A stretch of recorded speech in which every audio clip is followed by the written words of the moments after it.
دنیا میں سب سے مقدس اور قریب ترین رشتہ والدین اور اولاد کا ہے۔ باقی تمام رشتے ان کے بعد کے ہیں۔ والدین ان کو پرورش اور زیور تربیت سے آراستہ کرتے ہیں۔ ایک بچہ گھر میں کھاتا پیتا ہے اور پروان چڑھ کر زندگی کی منازل طے کرتا ہے۔ غرض والدین اس کی زندگی کے ظاہری سبب ہیں۔ اسی لیے اسلام نے ان کے حقوق و فرائض پر بہت زیادہ زور دیا ہے۔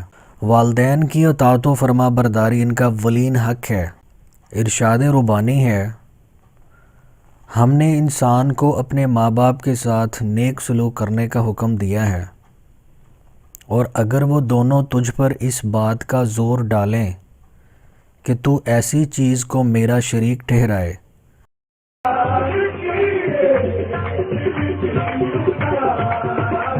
جس کی کوئی دلیل تیرے پاس نہیں، تو ان کا کہنا نہ ماننا، تم سب کو میرے پاس ہی لوٹ کر آنا ہے۔ رسول اللہ صلی اللہ علیہ وآلہ وسلم نے فرمایا، یقیناً تم پر اللہ تعالیٰ نے ماؤں کی نافرمانی حرام ٹھہرائی ہے۔ والدین کی اطاعت کی ایک بہترین مثال حضرت اسماعیل علیہ السلام کی ہے۔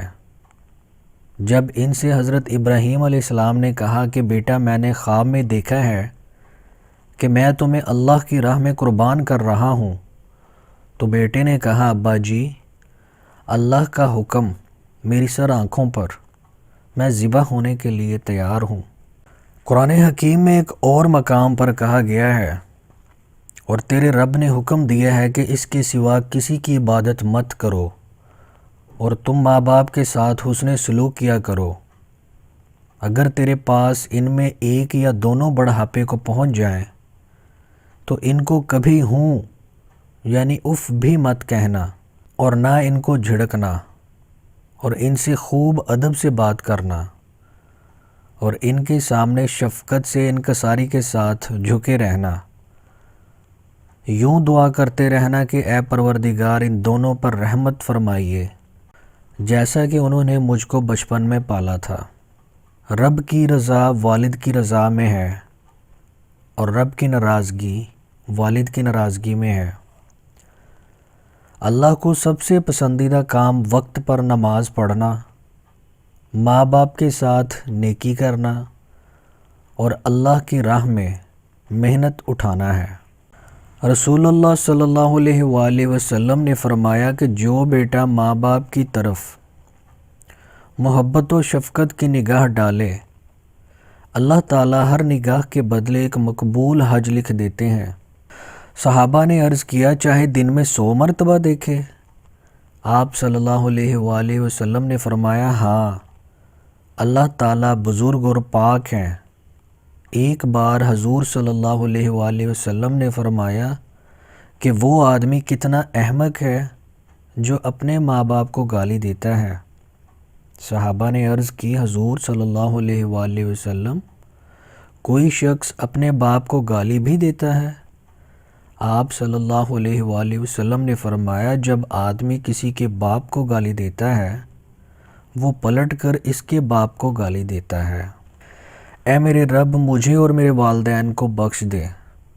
حضور صلی اللہ علیہ وآلہ وسلم نے فرمایا، کسی بندہ مسلم کے والدین یا ان میں سے ایک فوت ہو جاتا ہے اور وہ ان کا اطاعت گزار ہوتا ہے، پھر ان کے لیے دعائے مغفرت کرتا ہے، تو اللہ تعالیٰ اس کو نیکیوں میں لکھ دیتا ہے۔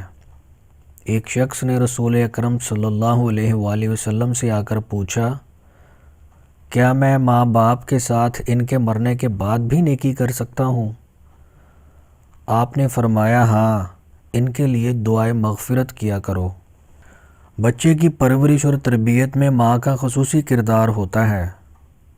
ابتدا ہی سے ماں بچے کے لیے تکلیف جھیلتی ہے۔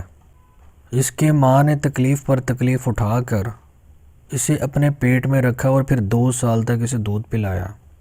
والدین کی وصیت پر عمل کرنا اولاد کے فرائض میں شامل ہے۔ بعض اوقات والدین اپنی اولاد کو کوئی وصیت کر جاتے ہیں۔ اس سلسلے میں اولاد کو چاہیے کہ وہ ان کی وصیت کو پایہ تکمیل تک پہنچائیں، خواہ وصیت اس کے خلاف ہی کیوں نہ ہو۔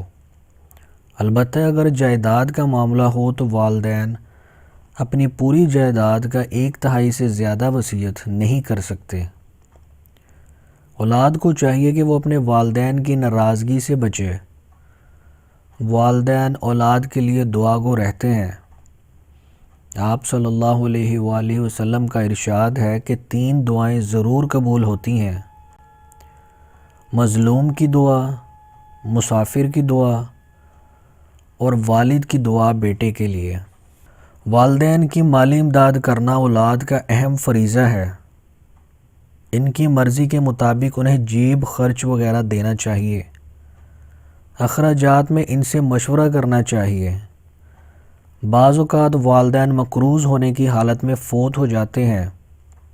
ان کا یہ قرضہ ادا کرنا چاہیے۔